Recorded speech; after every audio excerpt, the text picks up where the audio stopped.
राष्ट्रीय स्वयंसेवक संघ के सरसंघ चालक श्री भागवत जी का आना हुआ है और हमारे पास कार्यकर्ता के ये स्वयंसेवक जो भी यदा कदा आते रहते, यदा कदा यात्रा में मिलते रहते हैं, यहाँ भी कितनी मिलते रहते हैं। तो एक बड़ा संगठन है और कितने विद्यालयों, कितने कितने विद्या संस्थान, सेवा भारती, विद्या भारती, तो कहाँ कहाँ विद्यालयों से हमारा संपर्क। तो आज विद्यालयों में भी जो ये संस्कार की बात है, हालांकि संस्कारों का प्रयास भी होता है, ऐसा मुझे लगा कई जगह विद्यालयों में एक संस्कार देने का भी प्रयास संभवतः होता ही है।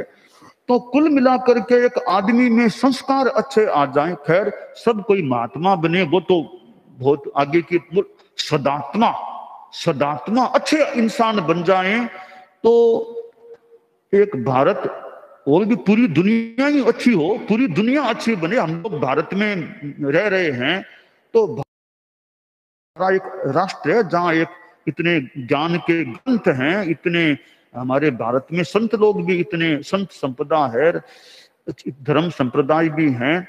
तो भारत में एक अच्छी संपदा है। यह संस्कार का निर्माण का कार्य और चलता रहे तो ये भारत का पूरा विश्व ही बहुत ज्यादा अच्छा बन सकता है।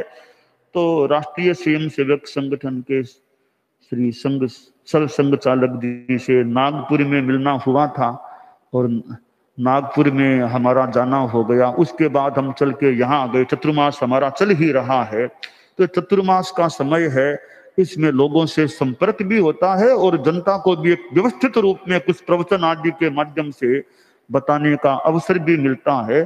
तो हमारे ये भारत के जो भी ज्ञान के ग्रंथ हैं वो हमारे जैन आगम हैं, हम जैन आगमों की भी चर्चा उनके आधार पर प्रवचन करते रहते। और भी हमारे भारत के जो संस्कृत भाषा में एक और भी विभिन्न भाषाओं के ग्रंथ हैं, उनमें ज्ञान को लिया जाए तो सच्चाई अच्छाई जहां से भी मिले, सच्चाई अच्छाई का आदर करना चाहिए। वो मेरे पास है तो भी ठीक है, आपके पास और कहीं भी सच्चाई अच्छाई है, वो व्यक्ति चाहे कोई हो, ग्रंथ चाहे कोई हो, पंथ चाहे कोई भी हो, संत चाहे कोई भी, अच्छाई सच्चाई कहीं पर भी है, उसके प्रति हमारे मन में सम्मान और आदर का भाव होना चाहिए और यथार्थ जहां मिले वो ग्रहण करने का भी प्रयास हो।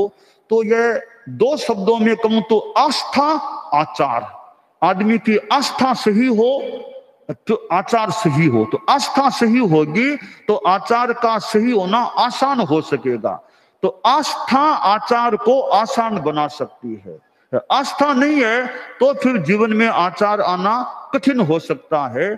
तो आचार को आसान बनाने के लिए, आचार को परिणत करने के लिए जीवन में आस्था और सही आस्था, सम्यक आस्था का पुष्ट होना अपेक्षित होता है, जिसे हमारे जैन धर्म के आगम में भी कहा गया और ग्रंथ में भी कहा गया। आगम में तो कहा गया नानम च दंसनम च वे चरितम च तबोतः एस मग्गोत्ति पन्नत्तो जिने हिंगर दंसिहिम। और हमारे उमा स्वाति जी आचार्य जी ने कहा सम्यक दर्शन ज्ञान चारित्राणि मोक्ष मार्ग। उधर हम देखें तो भक्ति योग या ज्ञान योग, भक्ति योग, कर्म योग को देख लें। ऐसी अनेक हमारे भारतीय प्राच्य साहित्य में जो बातें हैं जो बड़ी मार्गदर्शक हैं, उनसे हमें पथ दर्शन मिल सकता है। और आज के प्रस्तुतिकरण के तरीकों से वे बातें अगर बताई जाती हैं, अच्छे ढंग से समझाई जाती हैं, तो एक जनता को सन्मार्ग की प्राप्ति हो सकती है। तो भागवत साहब का यहाँ आना हुआ है कई महीनों के बाद, नागपुर के बाद अब मिलना हुआ है। भागवत साहब जो एक मुझे लगा एक मनीषी व्यक्तित्व है, बहुत एक जितना मैंने लगा बहुत एक महान एक विशिष्ट व्यक्तित्व है। एक अच्छी बात, आपका भाषण भी, तो कोई भाषण भी आपका सुने तो जहां भी अच्छी बातें मिले वो ग्राह्य होती है। तो भागवत साहब खूब सेवा करते रहे, आध्यात्मिक धार्मिक नैतिक मूल्यों के संदर्भ में भी भारत की औरों की भी जहां जिसका मौका मिले खूब अच्छी सेवा करते रहे। व्यक्तिगत जीवन में भी खूब अध्यात्म की ओतप्रोतता भी बढ़ती रहे। खूब मंगल कामना।